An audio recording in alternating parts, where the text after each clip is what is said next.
astrolog, astrolojinin prensesi, kraliçe diyeceğim ama daha çok genç. Genç. Prenses o henüz. İpek Canbulat'la birlikteyiz. Hoş geldin İpek yayınıma. Merhabalar, hoş buldum. Öncelikle bütün izleyenlerine selam, sevgiler gönderiyorum buradan. Tabii bir hafta sonunu da sonlandırdık. Dolayısıyla bakalım önümüzdeki hafta içerisinde neler olacak? Ben de tabii ki bazı şeyleri, yani magazinle alakalı durumları şöyle bir gözden geçirdim. Sizinle de böyle çok fazla bu olayın kritiklerini yapmadık ama hazırlıksız gene yayına giriyoruz. Olsun. Doğaçlama gelişsin her şey, öyle istiyorum. Konumuzun neyle açılacağını da bilmiyorum. Buradan bütün izleyenlere selam, sevgiler gönderiyorum. Hepiniz hoş geldiniz. Hepiniz hoş geldiniz diyor İpek Canbulat.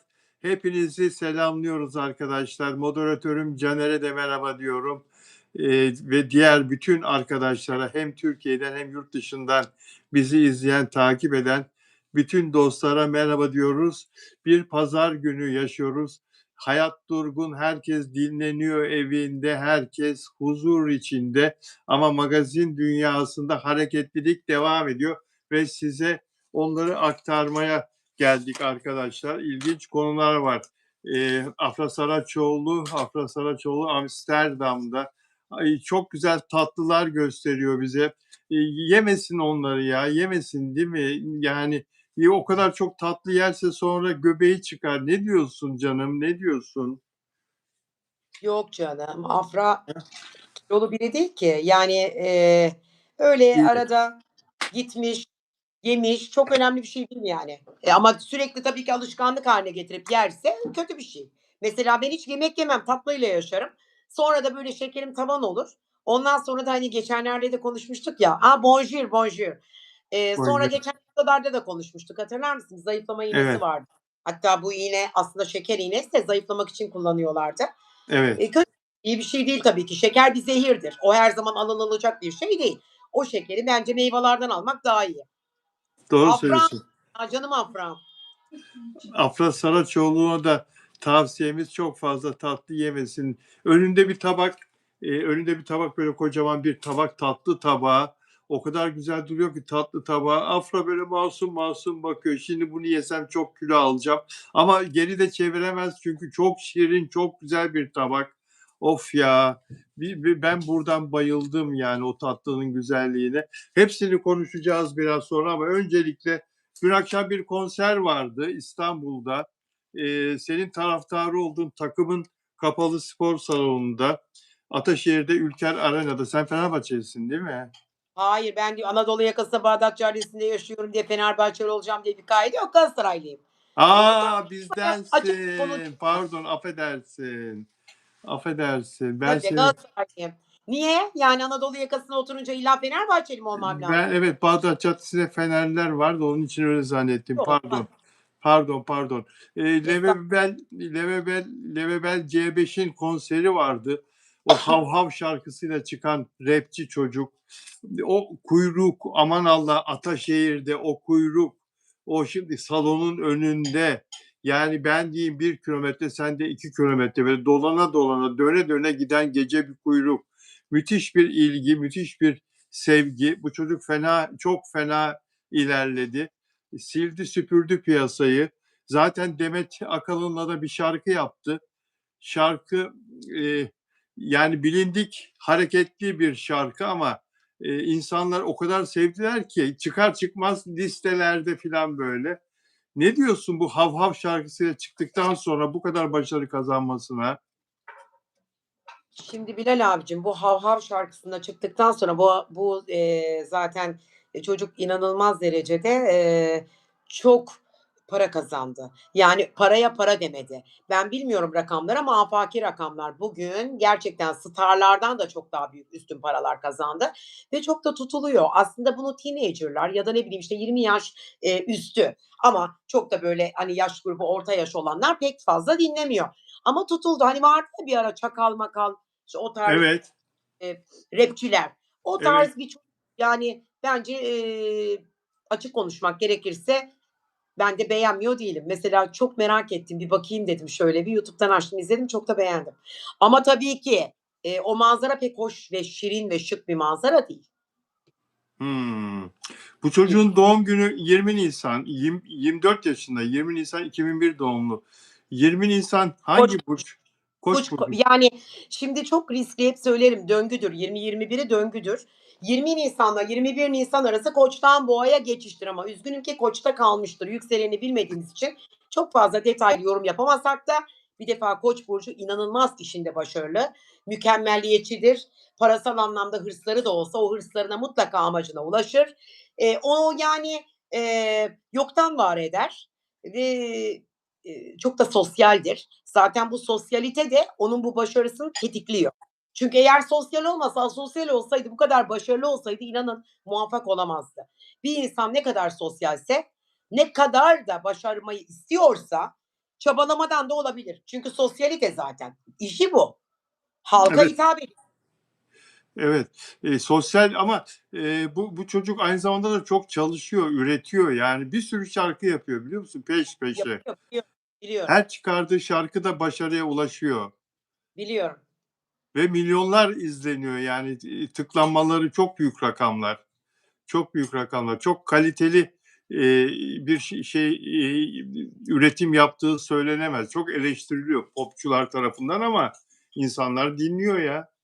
Peki Severek madem dinliyor. bu kadar eleştiriliyor da neden bu kadar çok izleniliyor?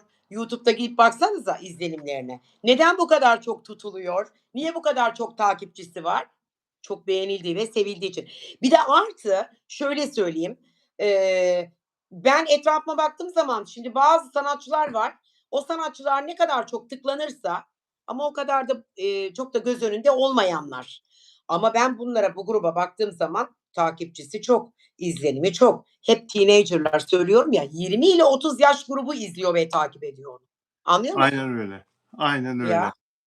Aynen ya. öyle. Yani Demet Akalın'la yaptığı Beni Unutma şarkısı da çok beğenildi. YouTube'da trendlerde Topik ikinci oldu. sırada. Evet. İkinci sırada.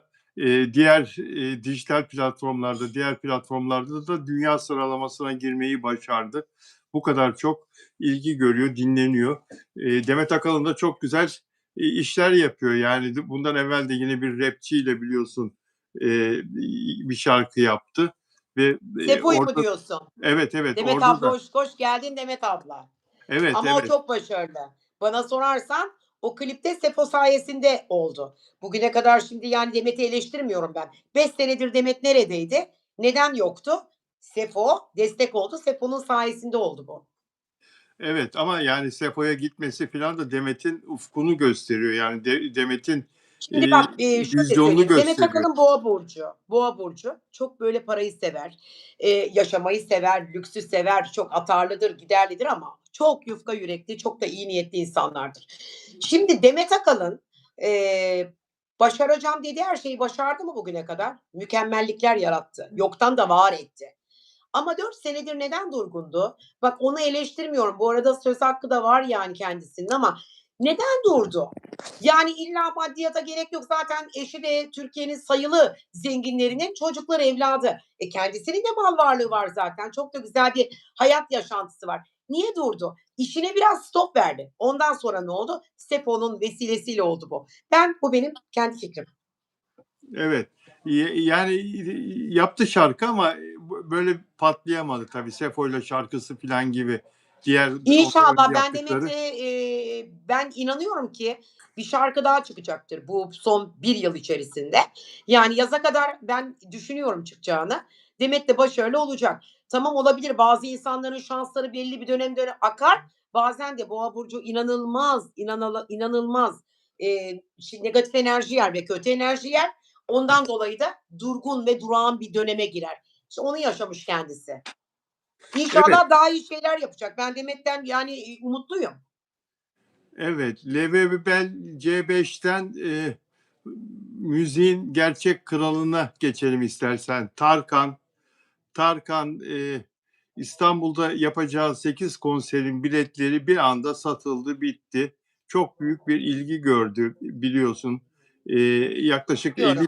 50 bin kişiye konser verecek Ocak ayında İstanbul'da 8 konserde yaklaşık 50 bin kişiye şarkı söyleyecek. Şimdi bir Hürriyet'in Pazar Ekinde yazar Meltem Fıratlı Tarkan konusunu ele almış ve onu iletişimci Özgür Aras'a sormuş. Özgür Aras biliyorsun pek çok ünlü isimle çalıştı. Hem PR anlamında hem menajerlik anlamında çok Biliyorum. ünlüleri yönetti. Özgür Aras'ın şimdi Tarkan'la ilgili, Tarkan'la da çalıştı Özgür Aras. Tarkan'a da bir ara danışmanlık yaptı. İletişim danışmanlığı. Söylediklerini Özgür Aras'ın bu Meltem Fıratlı'ya söylediklerini okuyacağım. Onda şeytan tüyü var Tarkan için. Samimi, ne zaman kendini saklayacağını, ne zaman göstereceğini iyi biliyor. Sahnede mutsuz olsa bile bunu hissettirmiyor.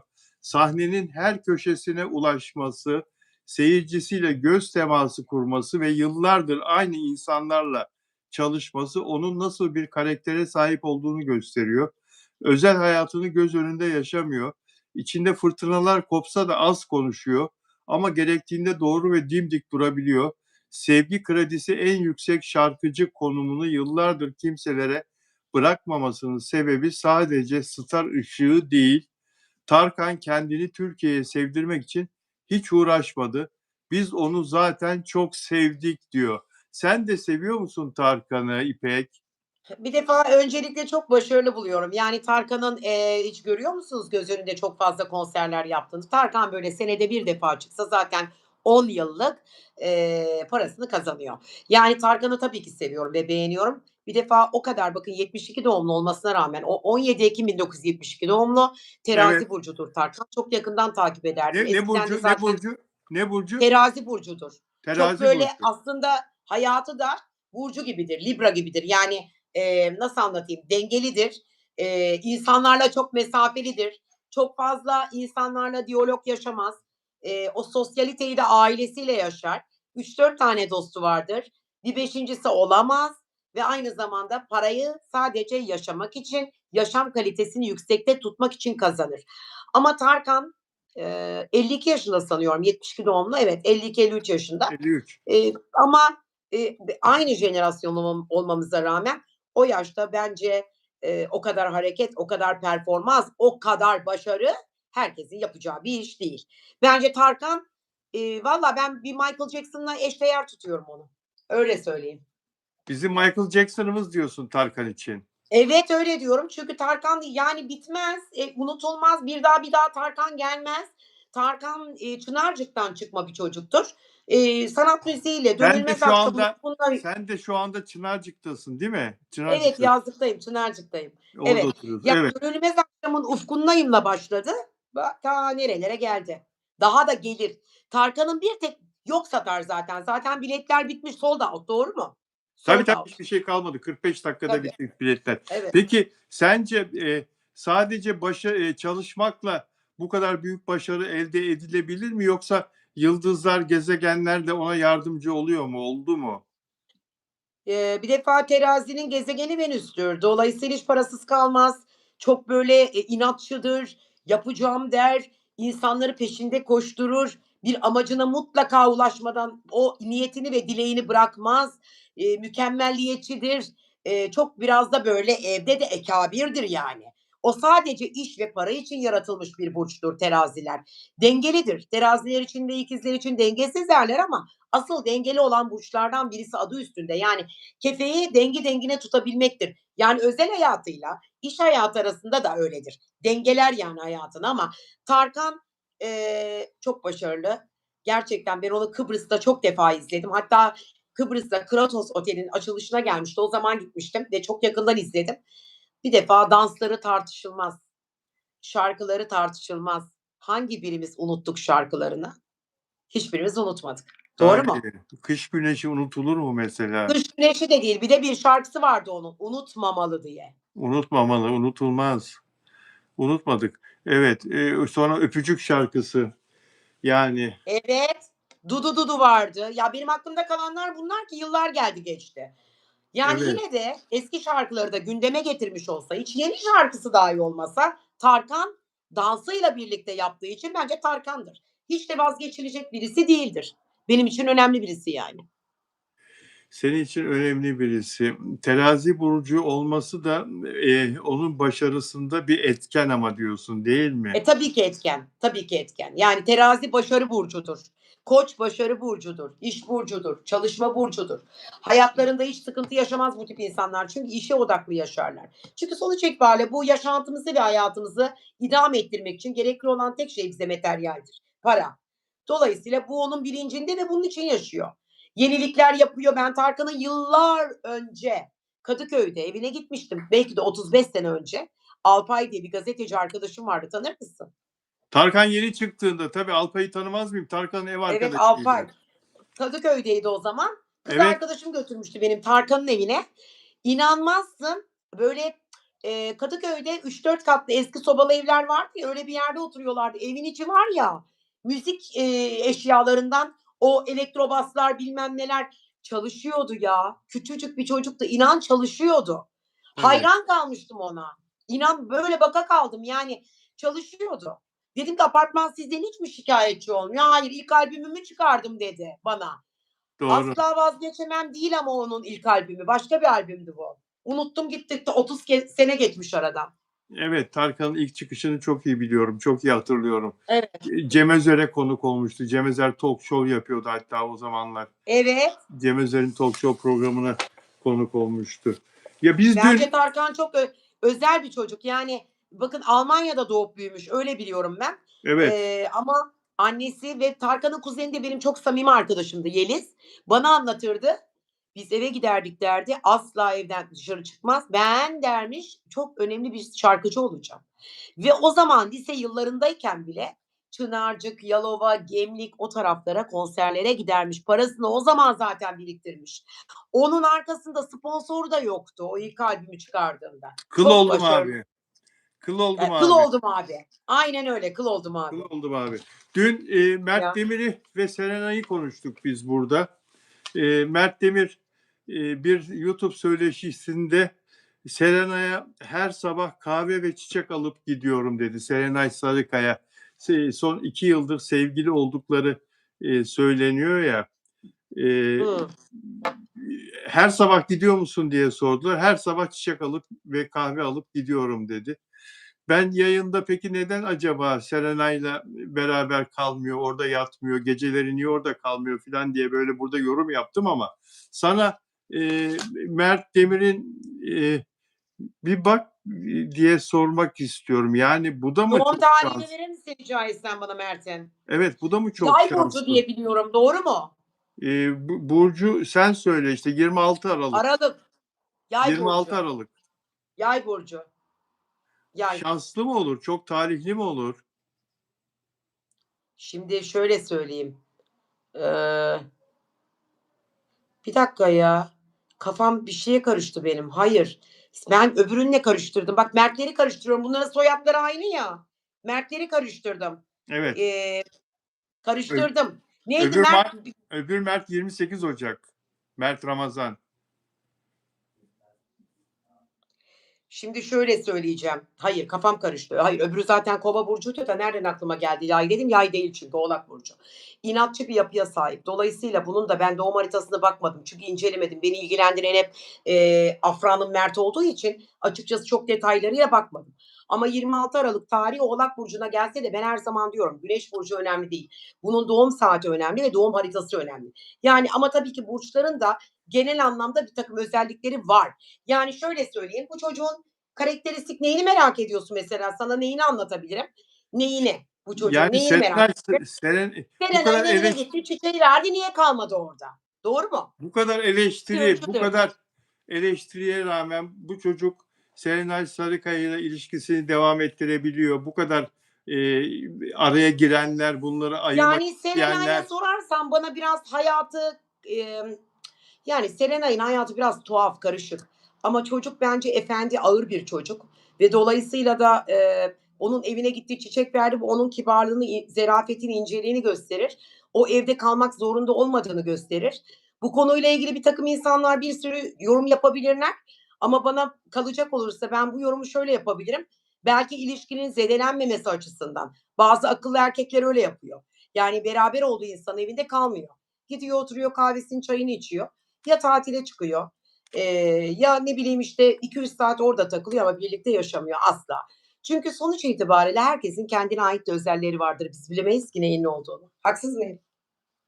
Yani diyorsun ki bu Mert Demir bilinçli olarak Serenay'ın evinde kalmıyor ve Serenay da onun evinde kalmıyor. Yani ilişkileri yıpranmasın diye biraz da öyle mi? Bunu bilinçli yapıyorlar. Yani hem yıpranmasın diye hem de çok fazla konuşuldu bunlar. Kimse inanmadı. Reklam birlikteliği dediler. Savcı Ama bile ben bunun sordu. Savcı bile çağırdı, ifadesini aldı Serenay Sarıkaya'nın. Sizin reklam reklam olsaydı bu birlikteliği. kadar sürmezdi ki. Reklamları sen de biliyorsun. Mesela ben Ece Erken'le Sinan Sinan Akçıl'ın reklam birlikte olduğuna inandım ve öyle de oldu. Ama diğer ilişkilerde de çok var. Bunlarınki öyle değil. Hayır, reklam değil. Reklam olan şey bu kadar uzun sürmez. Mümkün değil. Değil diyorsun. Ortak noktaları var onların. Tabii ki mümkün değil. Yani şimdi bu Mert'in burcu da karakteristik olarak ağır Bak böyle Meral bir Hanım diyor ki hiç de yakışmıyorlar diyor. Evet bana da böyle çok yorumlar yazmışlardı onların ilişkisiyle ilgili. Evet aslında şeyler frekanslar farklı. Yani frekansları farklı. Bence de yakışmıyorlar. Ama eğer onların ilişkileri ise bu hani biz konuşmayalım kapatalım çenemizi. Bizi ilgilendiren bir nokta yok. hayır Sonuçta hayır ikisi de razı. hayır öyle deme ya. Biz konuşuruz. Öyle diyorlar ne yapayım? Yok boş Sen ver. istiyor musun birlikte olsunlar? Ben Serenay'ı seviyorum. Deli dolu bir kız ama seviyorum yani. Ne istiyorsa, nasıl istiyorsa öyle olsun istiyorum ben. Benim için ben Ya onu ben de öyle istiyorum. işimi Kim nasıl yapıyorum. ne şekilde mutluysa o şekilde devam etsin hayatına yani. Evet. Peki Kimsenin hayatı kimseyi ilgilendirmez. Bizim Türk milleti bak, bizim Türk milleti insanların özel hayatlarıyla çok ilgileniyor. Özellikle evlilerin hayatlarıyla çok müdahale ediyorlar. İnsanları bir anda bir yanlışıyla bile o evliliği bitirmeye adım atıyorlar. Ben çok gördüm böyle. Çok hola, nedense ilgililer. hola Nelly Manzano, hola Nelly Manzano Arjantin'den, Deste Arjantin. Biraz evvel geldi geçti Nuraycığım buradan. aynen öyle. Yakında Biraz ayrılır. evvel Doğru. geldi Duyarız geçti da. buradan. Nelly Manzano özel üyem. Nelly merhaba. Peki diğer özel üyeleri de bir yoklayalım arkadaşlar. Burada olan var mı? Dilek Şenyurt, Frankfurt'tan, Almanya'dan. Dilek burada mısın? Delfina Dimasio. Caner gördün mü Delfina Dimasio'yu Şili'den? Delfina Dimasio burada mı? Samiye Yüksel. Samiye Hanım burada mısınız? Ve Yusuf Dündar İstanbul'dan. Yusuf Dündar burada mı acaba? Peki Neri dayı gördüm demin buradan selam vererek geçti. Peki bütün üyelerimize takip eden dostlara herkese teşekkür ederim. Lütfen beğen yapın. Sonra unutuyorsunuz beğen yapmayı. Beğenler bizim için çok önemli. Ve arkadaşlar abone olursanız da memnun olurum. Abone olmadan izleyen arkadaşlar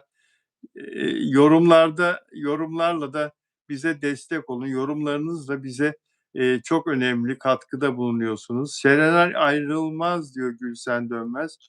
İlk kez istediğini yaptırıyor memnun hayatından.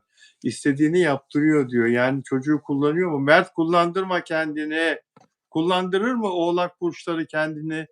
Öyle bir şeyleri Oğlak var. burcu inatçıdır sanmıyorum ve akıllı ve zekidir. Kullandırmaz kendini. Kullandırmaz. Kullandırmaz. Caner diyor ki Brezilyalı ve Rusyalı çok takipçim var diyor. Caner Evet, 70, evet ben de okudum onu. 73 ülkeden takipçimiz var. Andorra'dan bile var. En son Hintli bir arkadaş yazdı. Hindistan'dan bir takipçimiz yazdı en son 2 gün evvel.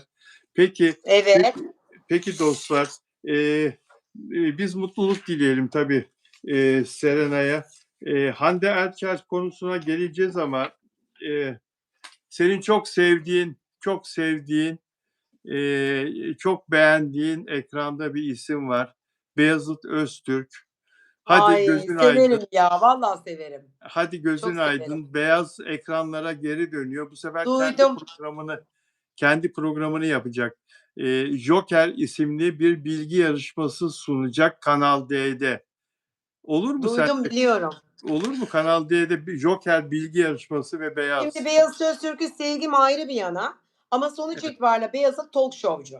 Ama evet doğru. Böyle bir program ona uygun değil.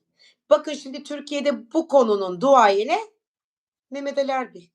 Evet. Yani onun gibi böyle bir şov yapan ya da bir Cem Yılmaz gibi de bakın. Ama Cem Yılmaz da mesela açık konuşmak gerekirse bana kalırsa esprileri çok ağır, çözmek zor.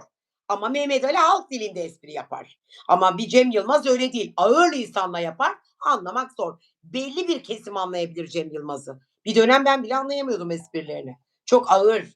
Ama Beyazıt Öztürk bu konuda muvaffak olamaz. O program tutmaz. Joker miymiş adı? Anca en fazla 2 ay idamı. Yapma ya. Bence Beyaz'ı çok seviyorum. O başarılı olsun deme öyle ya. Niye öyle Yani dedin? ben de Eyvah. isterim başarılı olsun ama Gezegenine bir olamayacak. bak. Yani çünkü Beyazıt'ın işi Geze, değil ki bu. gezegenine bak. Espritüel bir adam.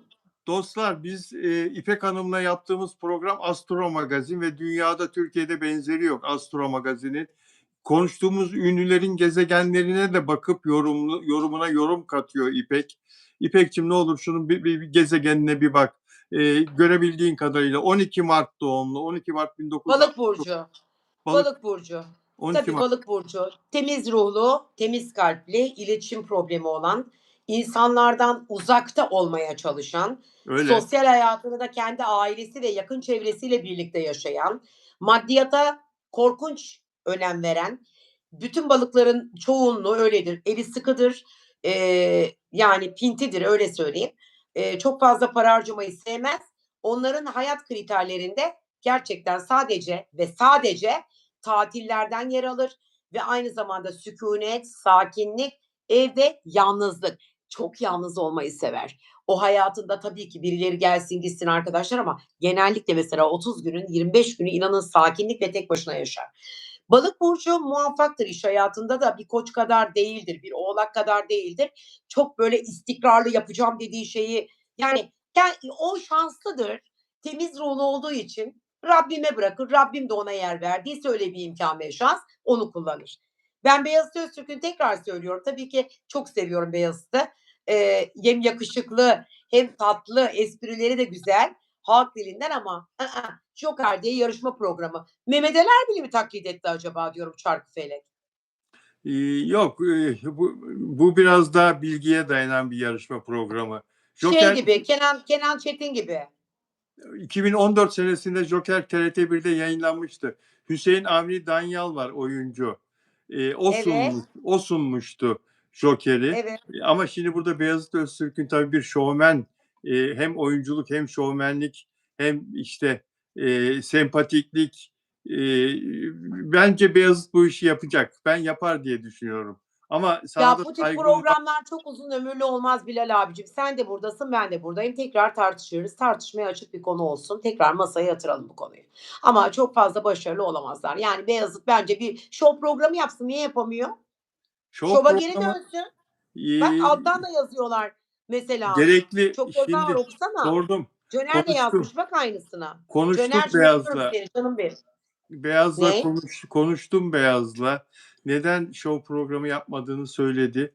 Dedi ki Bilal abi dedi ben Kanal D'de o programı yaparken dedi harika bir prodüksiyon vardı dedi. Yani bütün imkanları sağlamıştı bize dedi Kanal D iç yapımdı dedi ve bütün imkanları bütün her türlü masrafı göze alarak yapıyorduk dedi. Hiç de sıkıntı çekmiyorduk dedi. Ama Türkiye Tamam. artık o Türkiye değil. Ekonomi o Türkiye değil. Ben şimdi bunu yapmak istediğim zaman Beyaz Şov'u yapmaya birkaç kere birkaç kanalla görüştük dedi. Bana çok kısıtlı bütçe veriyorlar şimdi dedi. Hı. O güzellikte yapamayacaksam dedi. Ya bu adam ne olmuş bunun programına? Niye bu kadar güzel skeçler yapan adam artık yapmıyor filan derlerse dedi ben mahcup olurum dedi. Onun için hiç başlamıyorum, hiç girişmiyorum dedi. Kısıtlı bütçeyle o ilk yaptığım program kalitesinde program olmaz dedi. Tamam. 96 yılından 2018 yılına kadar yaptı biliyorsun. Yani yıllarca en iyi reytingleri aldı ama o imkanları vermedikleri için yarışma programı ise daha küçük bütçeyle yapılabilir. Daha Yani kısa. Bilal abi şimdi hangi bir şey söyleyeceğim. Bak demin bir soru sordum. Dedi ki Joker diye bir program ve yarışma programı Bilgi yani yarışması. bilgiye dayalı. Şimdi yani Bilgi bu programları biraz da şöyle düşüneceksin. Kaç tane kültürel frekansı olan birbirine yakın insan var ya da kaç kişi bu soruların yanıtını verip bu programı izler? Ama bir talk show olursa bir güldürme bizim gülmeye ihtiyacımız var ya. Bilgiye çok fazla ihtiyacımız yok yani. Zaten Evet. bilgisi olan okumuş üniversitede biliyor. Bilmeyenin de canı sağ olsun. Bilmeyen zaten hiç izlemez o programı. Şimdi Gülmeye ihtiyacımız var. Yapsınlar biraz komik komik programlar. Beni artık içim ruhum bu dizileri izlemekten bakıyorum, kanal bulamıyorum. Sabah açtım, bugün pazar dedim, açtım. Her yerde bir dizi film. Her yerde. çünkü kanallar para harcamak istemiyor. Harcamış, diziye vermiş parayı. O dizileri Evet. tekrar yayınlıyorlar. Tekrar yayınlıyorlar, tekrar yayınlıyorlar. Bir kere para veriyorlar, 8-10 kere tekrar yayınlıyorlar. Çünkü Tamam işte bak ne oluyor böylelikle? Reytingler düşüyor. Ben bile izlemedim sabah. Baktım, bir tek şeyi izledim. Bir hanım var. İsmini unuttum ya. Böyle Çorum'u morum'u tanıtıyor. Bu şehirleri tanıtıyor. Kapadokya'ya, Mardin'e falan gidiyor. Gezi Sema Belenli programı. mi ne öyle bir şey. Gezi programı. Soyadı Belen. Öyle bir program. Böyle şeyler seviyorum. Tanıtım programları yapsınlar. Gitsinler yurt dışına. Bir sürü var öyle şeyler. TikTok'ta da var fenomenler. Geziyorlar. Ülke ülke geziyor ya. Çocuğun cebinde 5 kuruş para yok. Ülke ülke geziyor TikTok'ta. Biliyorum bir tanesi. Alperen var. Hatta geçen hafta Tayland'daydı. Ondan önceki hafta Tayvan'daydı. Ondan sonra başka bir yere gitti. Japonya'da şu an.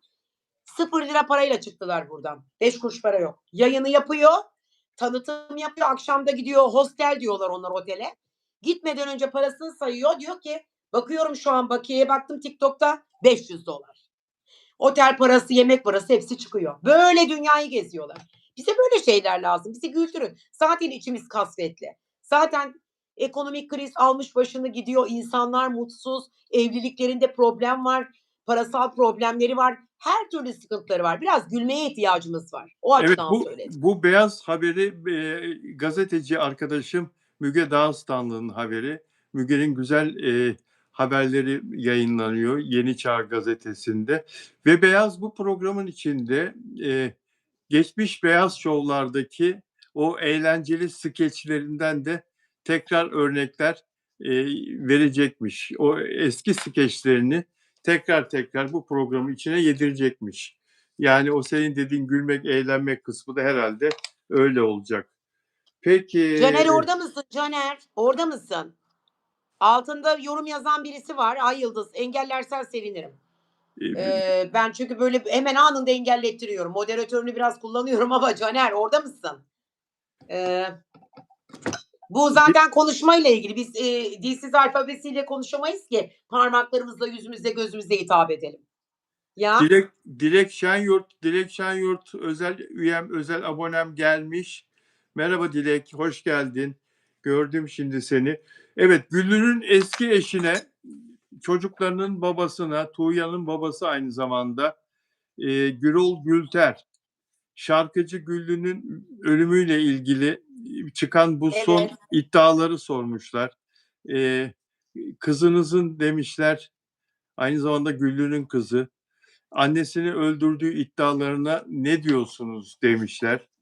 Adamcağızın verdiği cevap, Allah hiç kimseyi bu adamın yerine koymasın. Ateş Ben olmayan de aynı yerden fikirdeyim demiş. ateş olmayan yerden duman çıkmaz. Şoktayım. Filmin sonunu ben de merakla bekliyorum. At izi it izine karıştı. Annesiyle ilgili bana da dediği şeyler olmuştur Tuğya'nın. Hep dilindeydi onu öldürmek. Ama Tuğyan o kadar akılsız biri değil diyor babası. Ne kadar enteresan değil mi? Öz Evet, babası. evet. Ne kadar Yani ben enteresan. sadece o değil ki ama Bilal abi. Yani bunu söyleyen sadece babası değil, en yakınları, ahbapları, komşuları, bütün bir Çınarcık. Herkes bu kızın yaptığını söylüyor. Ya Bilal abi, alkol ve madde o kadar kötü bir şey ki tamamen beyinle oynayan bir şey. Alkol aldığında bile insan gerçekten ne yaptığını bile bilmiyor. Bazen agresif olabiliyor. Bakın cinayetlerin %80'ine bakın aşırı sinir, alkol sonrası yahut alkol içerken. Bu da bir maddeyle alakalı bir durum. Yani madde alan insan ne yaptığını hatırlamaz. O anda bir rüya görür gibi yaşar. Biz de bilmiyoruz ama eli kulağında hep söylüyorum zaten yakında çıkar diye ortaya. Evet, eli kulağında yakında soruşturma Eğer neticelenecek bir ve baba bunu söylüyorsa zaten söylenecek bir şey yok. adamcağızın yerine kimse olmak istemez ya. Böyle bir şey var mı ya? Boşandığı karısı vefat ediyor ve Teşekkür bütün ederim Türkiye kızından, Aydancığım. bütün Türkiye kızından şüpheleniyor. Çok Kızından üzücü. bakın bütün Türkiye kızından şüpheleniyor. Apartman kızından şüpheleniyor. Komşular kızından şüpheleniyor. Etraftaki esnaf kızından şüpheleniyor. Çünkü Çınarcık o kadar küçük bir yer ki Evet, Tuğyan'la ilgili hiç kimse olumlu bir fikirde bulunamıyor. Çünkü agresif, kavgacı, ne bileyim işte böyle yani bakın bu birlikte olduğu beyefendi bile evliymiş ve bununla evlilik planları yapabiliyor. Bir defa sen bekar bir kızsın. Senin evli bir adamla evlenmek ya da onunla birlikte olmak gibi bir niyetin olamaz. Yuva yıkanın zaten yuvası olmaz. İki yakası da bir araya gelmez. Yalova'da adam sana bir dükkan açıyor, kafe işlet diye. Sen o kafeye bile gitmiyormuşsun. Bize neler neler ne bilgiler geliyor. Ben susuyorum, kalıyorum, şaşırıyorum hayretle. Sadece Tuğyan'ın erkek kardeşinden, abisinden bir şey yok yani açıklama. O çocuk gitti bitti. Açıklamayı yaptı bitti gitti. Tuğyan hala susmuyor. Bugün gene sosyal medyada baktım. Tuğyan'la ilgili yine aynı şeyleri yazıyorlar. Tuğyan yaptı bunu diyorlar. Neden? Çünkü Tuğyan'a maddeyi satan adamlar piyasada. Tuğyan'ın madde içtiğine dair. Bunlar bir iddia. Ama söylüyorlar mı? Söylüyorlar. Genelde Ferdi Aydın'ın iddiaları. Hadi onu da bırakın. Çınarcık'ta da bir takım esnaf çok iyi konuşmuyor. komşuları da iyi konuşmuyor. Apartmanın yöneticisi Bence de iyi hiçbir konuşmuyor. kimse bunu hak etmez. İnşallah bence böyle bir şey yoktur. Bu çünkü topluma çok iyi bir örnek bir olay değil. Sonuç itibarıyla onun bir annesi hiçbir evlat annesine değil bu cinayet elini bile uzatamaz. Ama ben bunu tasvip ediyor muyum? Asla etmiyorum. Eğer böyle bir şey varsa da zaten adalet yerini bulacaktır. Hani miski miski cinayet masası var, emniyet müdürleri var. Bunların peşindeler. Bu ele tak diye çıkmaz. Delilleri, bulguları toplarlar ondan sonra eli kulağındadır. Göreceğiz. Ben de bilmiyorum. Tuğya, Yorumlarımız bunlar. Tuğya'nın evine yakın mı senin evin Çınarcık'ta? Evet yakın. Yakın. 5 dakika. Yakın olmaz olur mu? Yakın. Tuğyan'ın evinin altında ciğerci. Solunda aktar. Sağında şok market. Karşısında taksi durağı. Tam merkezde Göbek'te. 5. katta bir ev. Ama Güllü'yü herkes çok seviyor. Güllü ile ilgili hiçbir şekilde kötü bir yorum duymadım. İnanın duymadım. Sadece biraz eli sıkıymış o kadar. Onun haricinde yardımsever, inanılmaz seviyorlar. Bütün esnaf seviyor Güllü'yü. Evet, sevdiğimiz bir kişi daha var. Şarkıcı Ediz. 2 gün evvel 35 yaşına girdi. Happy birthday Ediz. Ve doğum gününü Londra'da, senin uzun yıllar eğitim gördüğün, yaşadığın şehir Londra'da kutladı arkadaşlarıyla beraber İpek. İpek, Evet. 28 Kasım gezegeni ne oluyor 28 Kasım? Gezegeni değil de bir dakika çocuğun adı neydi? Hiç bunu Ediz. seninle daha önce konuşmadık. Şimdi söylüyorsun sen bana. Konuşmadık, evet. Konuşmadık. Akrep, akrep, Akrep. akrep. Bu çok başarılı Edis. Çok başarılı bir şarkıcı. Çok da seviliyor şarkıları. Ya ben çocuğu biliyorum, biliyorum. Beyaz tenli, açık tenli. Kıbrıs'ta uçakta yan yana gittik onunla. Hiç sohbet etmedim ben ama sonradan arkadan arkadaşlarım söyledi Ediz diye. Çok açıkçası çok fazla ilgimi çekmedi. Ama evet başarılı ve muvaffak olduğunu duydum Kıbrıs'ta. Sahnesi çok orada. Çok geliyor değil mi? Kıbrıs'a çok geliyor konser vermeye. Gelmez olur mu? Geliyor tabii ki. Geliyor, geliyor. Ediz'in bilmiyorum ama bir şarkısını biliyorum ben. Martılar. Neydi ya? Efendim? Martılar. Martılar. Zaten ondan başka da bilmiyorum. Senin bildiğin bir şarkı var mı onunla ilgili? Yani neyle meşhur oldu bu? Vallahi daha evvelden meşhur oldu. Ondan evvel meşhur oldu da ben öyle çok fazla dinlemem de ama Martılar kulağıma hep takılırdı benim. E, Tamam da bir şey soracağım. Bu çocuk konservatuar mezunu mu? evet. Evet. Konservatuar mezunu. Merak ettim o açıdan. Yani çünkü benim arkadaşlarım da çok seviyorlar onu, Ediz'i. Bir de Evet. Berkay'ı seviyorlar. Berkay ve Ediz. İkisini seviyorlar. Berkay Banucuğum canım benim. Hı. Edis'ten çok daha yetenekli. Berkay çok daha üretken. Berkay nevi şahsına münhasır. Yani kendi şarkılarını, her şeyini kendisi yapar. Kimsede de onun şarkıları yoktur. Kendi söyler bir tek. Yani bu değişik bir adam Berkay. Çok farklı bir insan. Yani tek Ha. başına tek Ya başına yürür. Hı. Çok değişik. Yani şöyle söyleyeyim ben, Bilal abi ben şaşırmadım. Yani bu çocuğun Londra'da doğum günü partisi yapması ya da pastayı kesmesine şaşırmadım. Çünkü Ediz, Kıbrıs'a çok sık gelir. Çünkü ortak arkadaşları var oradan. Bütün Kıbrıslılar çocuklarını Londra'da okuturlar. Ediz zaten Londra doğumlu. Doğru. Doğru, Londra doğru. doğumlu. Londra'da Londra oldu. doğumlu olduğu için, orada kutlamış olması gayet normal çünkü bütün arkadaşları Londra'da zaten Ediz'in. Doğru Buradaki söylüyorsun. sorunu anlayamadım ve anlamak istiyorum. Yardımcı Soru olabilirsen. değil, soru değil, sohbet. Hola, hola yana, hola yana, İspanya'dan hola, sohbet. Sorum yok. Tamam. Peki, sen Ajda Pekkan'ı çok seversin, bilirim. Ajda Pekkan'ı çok değerli bulursun, bilirim. Ajda Pekkan yıllardır Bodrum'da bir tadilat yaptırıyordu. 1300 metrekare bir 4 katlı bir orada onun villası var. Tadilatı 4 sene evvel başlamıştı. Hatta site yönetimiyle falan mahkemelik oldu. Çok gürültü çıkıyor diye tadilatta. Ve tadilat yeni bitti. 30 milyon lira harcandı tadilata. Yeni bitti. Böyle çok bir mal aldığı zaman Ajda Pekkan değiştirmeye bayılıyor. Yani para harcayıp onu yıktırıyor. Vallahi yıktırıyor. Odalarını, havuzunu, şuyunu, buyunu. Ondan sonra kendi zevkine göre yeniden yaptırıyor. Bodrum'da yıllar önce evimi yeni yaptırdığım zaman Gündoğan'dayım ben. Hıı. Perdeciye gittim. O herkesin gittiği çok bilinen bir perdeci var. Sosyetenin falan çok beğendiği İstanbul'da da var. Ona gittim. Ondan sonra Evet. orada işte kumaşlar falan beğeniyorum. Ben hep sorarım gittiğim yerlerde, hastanede de sorarım hemşireye, doktora. Size Hı ünlü hı. geliyor mu? Hiç ünlü geldi mi size falan diye. Orada perdeciye sordum. Dedim ki hiç ünlüye satış yaptınız mı? Dedi Ajda Hanım bizim müşterimiz. Aa öyle mi? Falan bu evi tarif etti bana. Bu evi, şimdi konuştuğumuz evi. Dedi ki Tamam.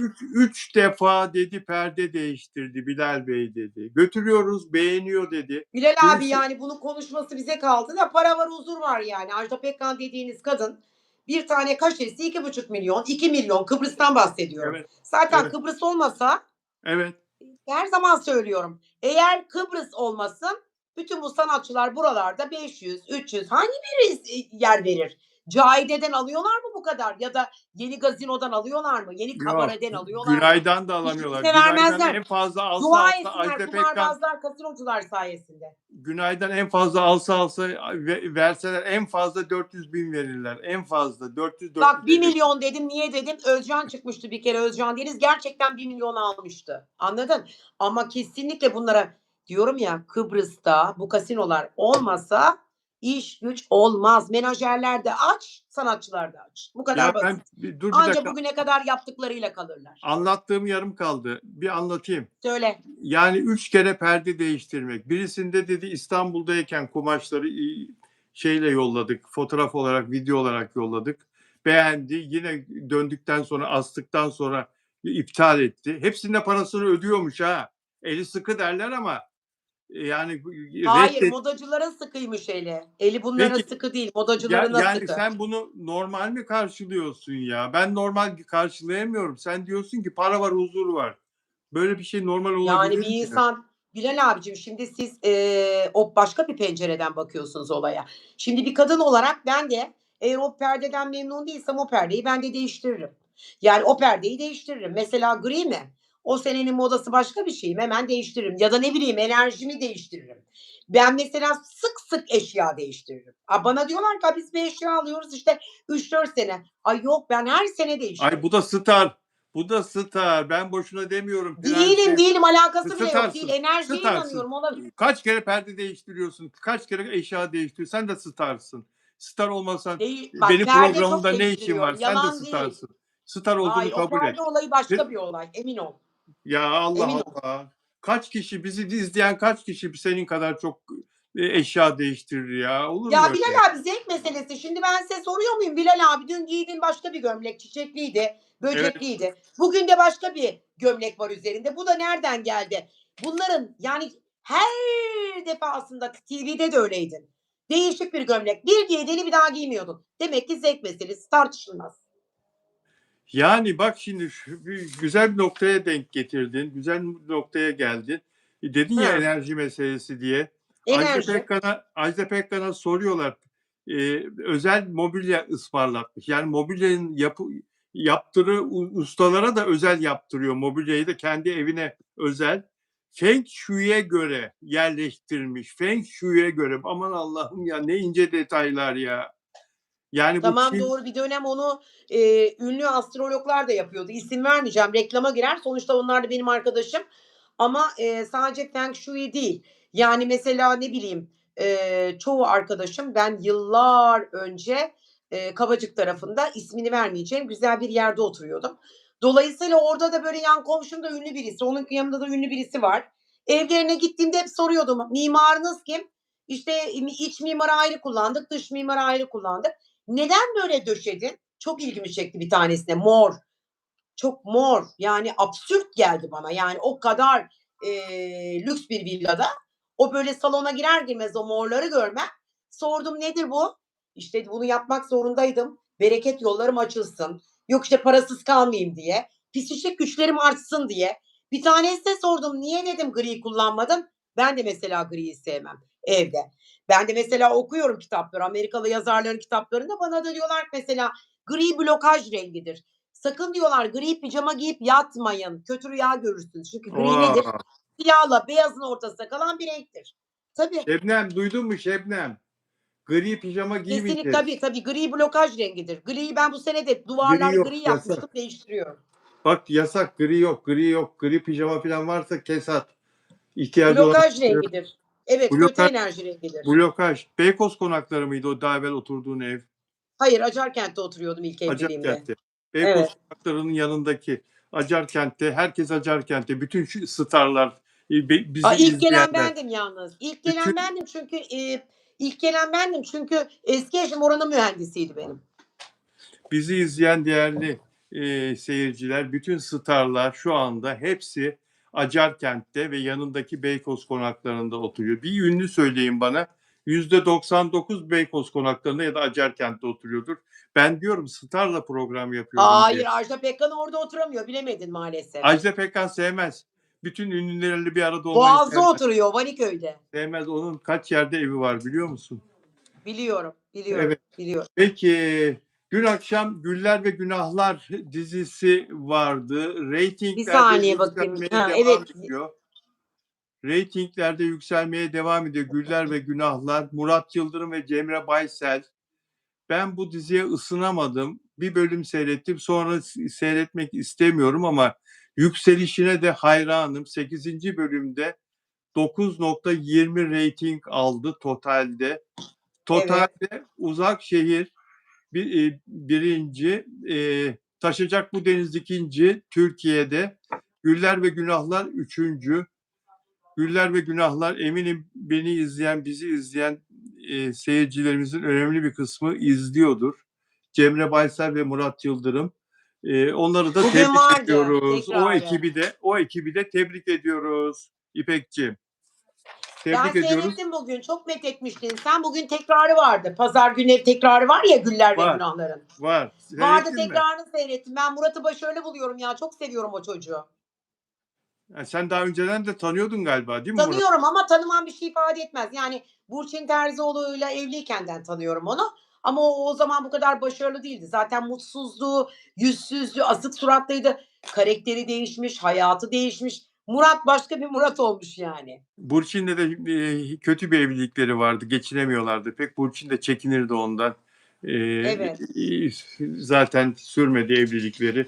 Peki Mert Nuray Ramazan Hanım Demirel. soruyor. Başka hangi renkler? Blokaj renkleri. Evet, Gri. kahverengi öyle mi? Kahverengi. Sevmem. Bak, Toprak grubunu sevmem. Asla sevmem. ben de. Kahverengi, krem rengi, ne bileyim işte bu askeri nefti tonları var ya Evet, askerlerin evet, evet, giydiği evet, renkler. evet, Yeşil, nefti yeşil. O haki diyorlar ona. Onu evet. da sevmem. Griyi de sevmem. Bunları hayatta ben uyurken kullanmam. Bakın psikik güçlerinizi arttırmak istiyorsanız, hayallere böyle kendinizi odaklamak istiyorsanız ve hayallerin gerçekleşmesine pudra renkleri. Pembe olabilir, bebek mavisi olabilir. Bu renkleri eğer bayanlar için söylüyorum. Çünkü bayanlar biraz daha duygusal mahlukatlar erkeklere nazaran. Ama bence erkeklere de en yakışan renk beyaz. Lacivert, beyaz. Bunları giyebilirler. Kırmızı giymeyin, nazar çeker. Araba almayın kırmızı. Bir dönem söyledim, televizyonda program yapıyordum. Kırmızı araba almayın dedim. Bir gün ismini vermeyeceğim bir firmanın koordinatörü beni aradı. Satışlar durdu dedi. O Allah zaman nasıl Allah. izleniyorum biliyor musun? Allah Allah. İnanamazsın. Bütün kanallarda varım yani o dönem. Allah Allah. Satışlar durdu. Vallahi. Anladım. Evet durdu. Kırmızı araba satamadılar ve buna benim erkek kardeşim de dahil. O da Doğuş Otomotiv'de çalışıyor. Yönetici kardeşim. Niye dedi böyle saçma şeyler söylüyorsun? Bizi mahvettin dedi. Gerçeği söylüyorum. Gerçeği söyledim. Yok, Nazar rengidir kırmızı. benim en çok sevdiğim renk Evet, nazar kırmızı. rengi. Çok çabuk nazara gelirsin. Öyle mi? Ondan Tabii. Çok ilgi esniyorum. çekici renkler giymeyeceksin. Ondan Sen de böyle esniyorum. gömleklerle televizyona çıkma. Ondan esniyorum ikide bir demek ki. Bizde de Evet. televizyoncularda şöyle bir adet vardır. Kahverengiyle çıkmayız ekrana, neftiyle çıkmayız ekrana, işte griyle çıkmayız, Ben de televizyoncu 2 sene program yaptım. Bana da söylerdi yönetmenim. griyle çıkmayız. Evet, Hande Bak bir Erçel, televizyonda arka fon denen o jenerik var ya evet jenerik evet, arka fon. Aydınlık olmalı. Sen ise ekranda ben duvalarla korumalarla çıkardım. Böyle ilgi esniyorum çekici hala. renkleri severim. Lila rengini, mor, pembe, bebek mavisi onları severim. Ama hiçbir zaman kahverengi ve o toprak rengi tonlarından hiç haz etmedim. Evime Çok, bile sokmam. Bak aklıma hemen Bülent Ersoy geldi. Bülent Ersoy, Nefret eder. Evde kahverengi asla bir şey bulamazsınız Bülent Hanım'da. Mümkün değil. Nefret ettiği tek renk.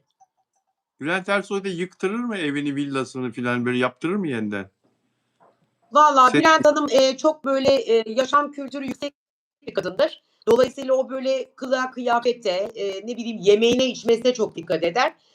Açık konuşmak gerekirse evinde öyle çok yıkıntı falan görmedim. Çünkü zaten daimi bir kadın var ve o kadın sürekli ona yardımcı. Eve giren çıkan yok ki eşyalar tertemiz. Bir bak sürekli yaptırıp müsriflik olacağıma inanır. Çünkü gerçekten Bülent Hanım'ın inanılmaz bir Allah inancı ve hepimizin var ama onda böyle sürekli ondan korkar. Çünkü der ki bana hep müsriflik yapma. Eğer müsriflik yaparsan Allah bir daha bereket kapılarını tıkar ve vermez. Ona zaten o eşyalar yetiyor. Gerek yok sen, yani. sen En lüksünü konuştukça almış vakti sen zamanında. konuştukça Evet. sen konuştukça parazit yapıyor, ses parazit yapıyor. Bir oynasana telefonunla. Kulaklık mı var? Orada mısın? Dondun mu? Dondun mu? Evet. İpek.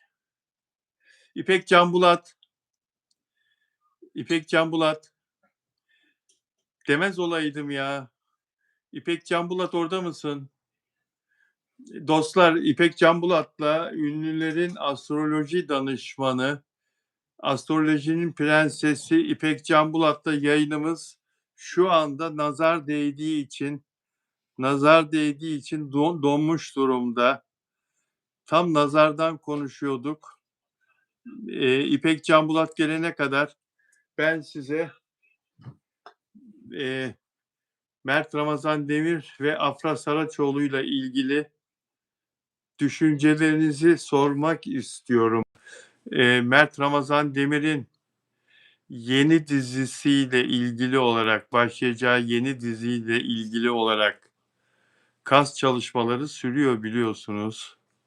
Partner olarak kiminle oynamasını istersiniz? Kadın oyuncu olarak Afra Saraçoğlu ile olamıyor. Çünkü Afra'nın içinde olduğu bir dizi var ve muhtemelen aynı anda ikisi de ekranda olacaklar. Birisi Star TV'de, Mert Ramazan Demir büyük bir ihtimalle Star TV'de olacak. Afra Saraçoğlu ise henüz daha belli değil Mert'in hangi kanalda yayınlanacağı ama ben Star TV'de olacağına inanıyorum. Afra Saraçoğlu ise ATV'de biliyorsunuz dizisi ve ekrana gelecek gelmek üzere. Evet, bu arada İpek Canbulat galiba Çınarcık'ta elektrikler gitti galiba olduğu yerde. Çünkü birdenbire kesildi ve bir daha gelemedi. Kiminle oynamasını dediniz? Pardon. Serenay'la İlayda Alişan. Hem Afra'nın da arkadaşı diyor. İlayda Alişan diyor. Alina Boz diyorlar. Ya Alina Boz da güzel kız, iyi kız ama o da evli tabii. Ama Alina Boz biraz böyle şey değil mi? Enerjisi eksik değil mi Alina Boz'un? Böyle çok durağan bir hanım değil mi Alina Boz?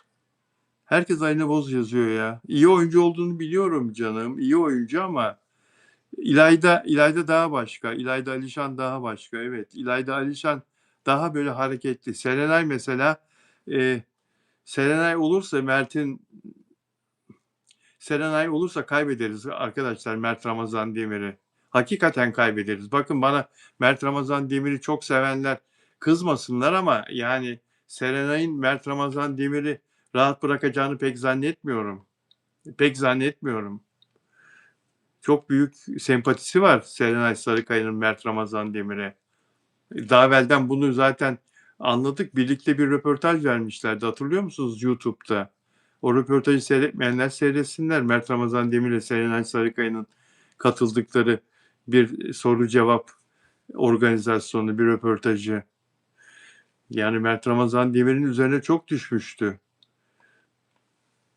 Serenay olmaz ya. Serenay olmasın ya. İlayda Alişan olur ya. Semra da aynı şey diyor. Semra Karadaş. Hah geldi.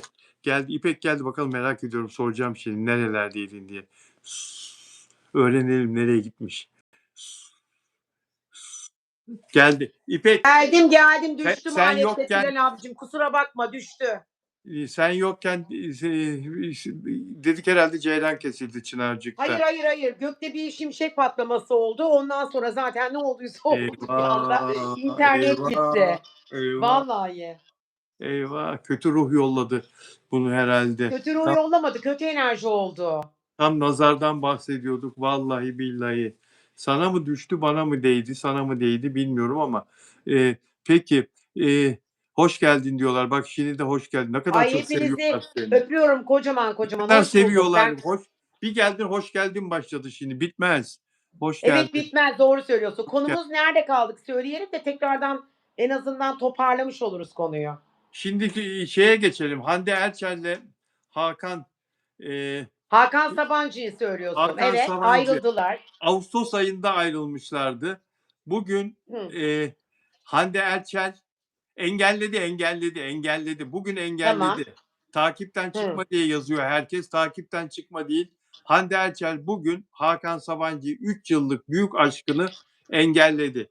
Hakan Sabancı da onu engelleyemeyeceğine göre çünkü ilk engelleyen kazanır biliyorsun. İlk engelleyen engelledi. Hakan tamam. Sabancı da onu takipten çıktı. Ne kadar çıkarsan çık seni zaten engellemiş. İşi bitirmiş zaten. Tamam. Sen yoksun. Çünkü bunu nereden anlıyoruz engellediğini biliyor musun? Nereden? Hande'nin Hakan'daki beğenileri uçmuş. Hande'nin Hakan'daki Ha, beğenileri uçmuş anladım. ama Hakan'ın Hande'deki beğenileri duruyor. Yani Evet. buradan Hande'nin onu engellediğini anlıyoruz. Hande Tamam. Erçel engellemiş. Yani barışırlar mı filan derken barışırlar mı acaba? Hala birbirlerini takip ediyorlar. Hala bir ümit var filan.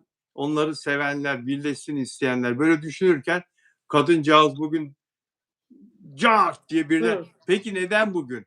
Neden bugün ve neden engel?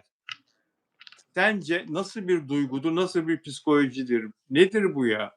Aynı Yani zamanda ayrılmış olabilirler psikoloji ama ondan sonra bir şey üniversitede bir duymuş dakika olabilir. şunu söyleyeyim seninle ilgili. Sen anlatmıyorsun, kendini methetmeyi sevmiyorsun. Aynı zamanda üniversitede psikoloji eğitimi aldı benim partnerim. Evet. İnsanları, ünlüleri çok iyi değerlendirir psikolojisini. Evet lütfen. Evet. Ha. Şimdi öncelikle şöyle söyleyeyim. Bu ikisi ayrıldılar. Ayrıldıktan sonra ortada bir şey yoktu da bir anda eğer bu olduysa mutlaka bir söz duyulmuş olabilir. Yahut da ya ben zaten Hande Erçel'i evet doğru beğenirim ama aynı frekansta değil olduklarına inanıyorum. Yani benim fikrim bu. Sizin daha farklı olabilir. Hakan Sabancı biraz Diyorlar ki, işte, tek eşliliği sevmiyor diyorlar. Çok duyumlar alıyorum. Hakan bundan sonra göreceksin zaten. Hakan Sabancı'nın hayatında başka birisi onunla mutlu olacak ve evlenecek.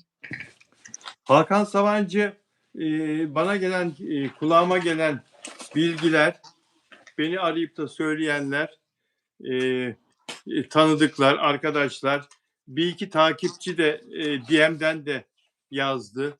Biraz Hıı. geziyormuş kızlarla. Ama Hatta söyledim ya Hakan Sabancı Hakan Sabancı sıradan bir çocuk değil. Hem evet, varlıklı hem yakışıklı. Fena çocuk değil. Yani o elini sallasa ellisi o. Onun için bir problem değil. Ama, kız da enteresan bir kız. Yani Hande de enteresan birisi. ama Hande şu de anlamda enteresan. söylüyorum. Şu anlamda söylüyorum. Yani daha ayrıldın ve artık geri dönmek istemiyor. Yani demek ki Hande ile hiçbir şey sürdürmek istemiyor. Unutmuş, atmış, ayrılır ayrılmaz. Hatta başka kızlarla, değişik değişik kızlarla gezmeye devam etmiş. Yani bu anlamda söylüyorum. Hiç Hande'yi artık Anladım. umurunda değil, gözünde değil. Peki, şimdi biz burada birkaç gündür seninle de konuştuğumuzu tahmin ediyorum. Hande Erçel'in ben yazdım senaryosunu dediği, hikayesini yazdığı aslında. Bu film var ya, Metin Akgülger'le başrolde oynadı. Metin Akgülger'le birbirlerine olan sıcak iletişimleri, jestleri, Evet.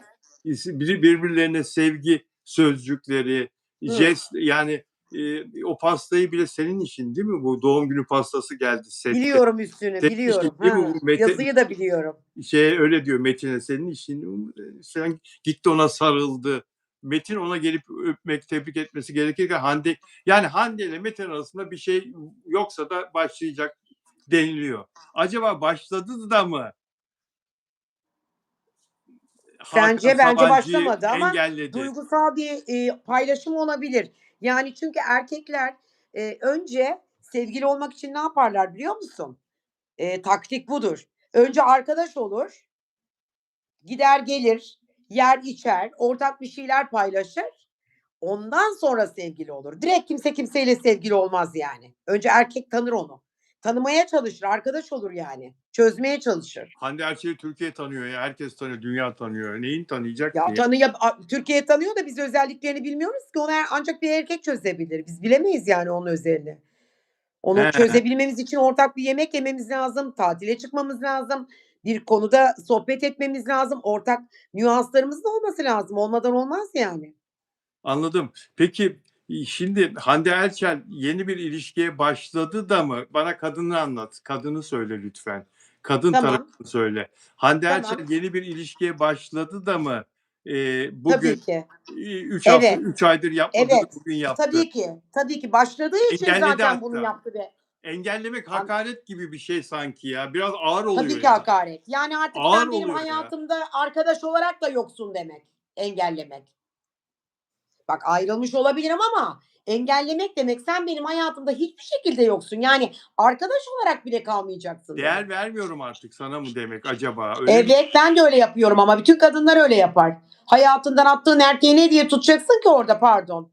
Benim hayatımda attığım hiçbir erkek benim sosyal medyamda olamaz ki. Ya arkadaş olarak kalabilir orada, eski arkadaş. Kalamaz, Hatıralara kalamaz. Öyle bir şey yok. Hayır, hayır kalamaz. hatıralara Belki sahip. özel bir şey paylaşacağım. Belki partnerimle özel bir şey paylaşacağım. Neden benim eski partnerim yeni partnerimi yaşadığımı görsün? Olmaz, etik değil. Yeni bir şeye başlamış olabilir mi diyorsun? Bence başladı ki bunu yaptı. Duyarız zaten. Yakalanır yarın öbür gün basına. Duyarız diyorsun. Evet. Ya iyi ki varsın vallahi. Sen iyi tanıyorsun.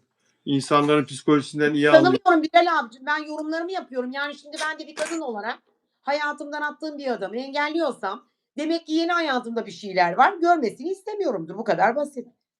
Evet, Hande Erçel dünyanın sevdiği, saydığı, beğendiği kadın. Eee, Türkiye'nin en zengin ailesinin en zengin birinci, ikinci, artık kaçıncı sıraya koyarsanız veliahtını engelledi. Bunu hiçbir kadın yapamaz, yapmak istemez. Ne olursa olsun bir kenarda dursun. Yani bir kenarda dursun der ya. Bir gün bir şey olur der ya. Ne bileyim ben. Bilmiyorum.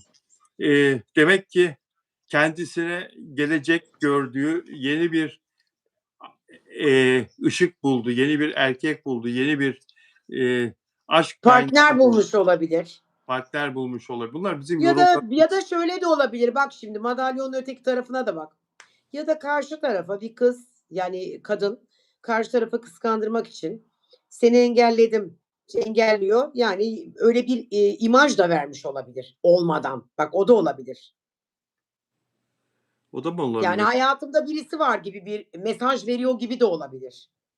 Yok, artık onun dönüşü olmaz çünkü engellemenin dönüşü olmaz. Hadi takipten çıkmanın dönüşü olur da beni rezil ettikten sonra Türkiye'ye engelleyip de oradan dönüşü. Peki, Mert Ramazan Demir'in Yusuf karakterini oynayacağı yeni dizisinin kod adı Ağla Sevdam olarak açıklandı. Ağla Sevdam. Aşk olacağını zaten söylemiştik. Aşk dizisi olacağını söylemiştik. Ve bu konuda kas çalışması devam ediyor. Dizinin çalışmaları devam ediyor. Mert Ramazan Demir, senaristi belli oldu. Aybüke Ertürk, çok başarılı bir hanım senarist. Aybüke Ertürk. 28 Ocak doğumlu olduğunu biliyoruz Mert Ramazan Demir'in. En son Hı hı. baktığında lütfen bir de bugün şu şunu dikkate alarak da konuşalım. Artık geriye gitme falan durdu değil mi? Retrolar bitti değil mi? Şimdi Retro 29'unda bitti. O da Kova burcuydu biliyorsunuz. Dolayısıyla Mert'in Kova burcunda olup da bu Retro'nun da bitmesiyle birlikte yeniliklere açık olacağı bir hafta Heh, onu heh, bekliyor aslında. heh. Dolayısıyla Mert bu hafta bir yeniliklere açık olabilir. Mert'le ilgili bakın geçen haftalarda da söylemiştim hatırladıysanız. Ne dediysem çıktı. Ama bu 15 gün süreç içerisinde Mert'in hayatında bir değişiklik olacak. İşle ilgili bakın özel hayatını karıştırmıyorum ama işle alakalı yeni bir teklif olabilir. Parasal anlamda bir yenilik olabilir, bir anahtarla ilgili bir şey yapabilir. Kovaların bereketli olacağı zaman şubat ayı unutmayın. Şubat'a kadar bir süreç ama şubattan sonra çok büyük bir yükseliş var. 15 gün içerisinde de projeler önüne tek tek gelir. Biz Mert'le ilgili çok güzel şeyler duyacağız. Çok enteresan. Dün bir röportajını dinledim onun. Diyor ki röportajda hayatımda kimse yok, yalnızım. Afra'dan ayrıldığını beyan ediyor ya da yalnız olduğunu vurguluyor, söylüyor. Şimdi bana soruyorlar, özellikle sizin, takipçileriniz. "Ya İpek Hanım, madem Afra'yla birlikte de neden o zaman hiç hayatımda kimse yok?" diyor. Ama hep söylüyorum, öyle demek zorunda. Çünkü, bir film var, bir dizi var, o dizide oynuyorlar. Dışarıda özel hayatlarını eğer ifşa ederlerse bu dizinin seyredilmeyeceğini kendi fikrim açısından da size söyledim. Bilal Bey de okayledi. Bunun Evet. üzerine tekrar tekrar sormanızın bir anlamı yok. Çünkü gerçekten, muamma gibi görülen bir şeyin aslında varlığı var. Evet. Afra sorulduğu zaman da bizzat Afra'nın ismi sorulduğu zaman da durdu, bir duraksadı, güldü ve cevap Güldü. vermedi. Hiçbir şey Evet, söylemedi. güldü. Zaten sen psikolojiden çok iyi anlıyorsun. İnsan psikolojisini Evet, çok iyi biliyorsun. Bu işin akademik eğitimini de aldın. Eğer evet. Afra Saraçoğlu'yla bitmiş bir ilişkisi olsaydı, ayrı olsalardı, orada soru da sorulmuş hazır kendisine. Afra Hanım'la görüşüyor musunuz peki diye muhabir sormuş. Bitti, artık görüşmüyoruz. Herkes kendi yoluna gidiyor demek çok mu zordu ya? O kadar sorulara cevap veriyor. Yani mutlaka bir şekilde cevap verirdi İpek. Ne diyorsun? Hiçbir şey Vermez olur mu? konuşmak istemiyorum dedi. Bu Özür konuda dilerim. konuşmak istemiyorum dedi. Neden dedi? Ayrıldık dese başka bir türlü, yarın öbür gün daha ciddi olaylar ortaya çıktığında, sen ayrılmıştın, ne çabuk barıştın diyeceklerdi. Barıştık, beraberiz dese başka bir türlü, yayın izlenmez, takip edilmezse çocuk ne yapsın? İki arada bir derede. Bana da bir şey Hakikaten. sorulsa ben de böyle arafta bırakırım. Yani Hakikaten. tereddütlü cevaplar veririm. Hakikaten dostlar, şu söyleyeceğime dikkat edin. Çeşitli oyuncuların, çeşitli ünlülerin haberlerini konuşuyoruz. Önünüze geliyor hep sosyal medyadan gün içinde her gün.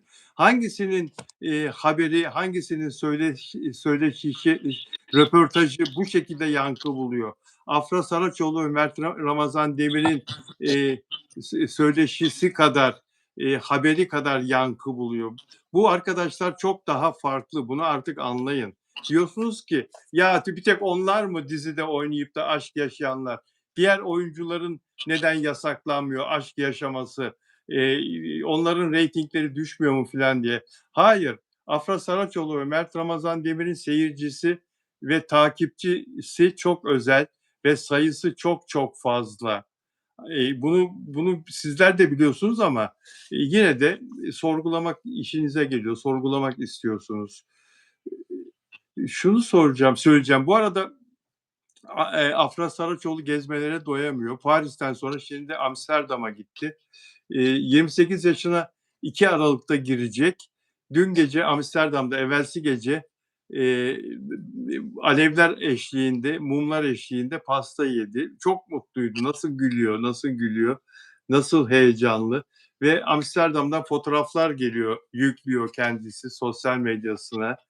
E, Bu kadar göz önünde olması, mutluluğunu bu kadar göz önünde paylaşması, sevincini doğru bir şey mi yoksa biraz daha kapalı mı yaşaması gerekir? Ne diyorsun?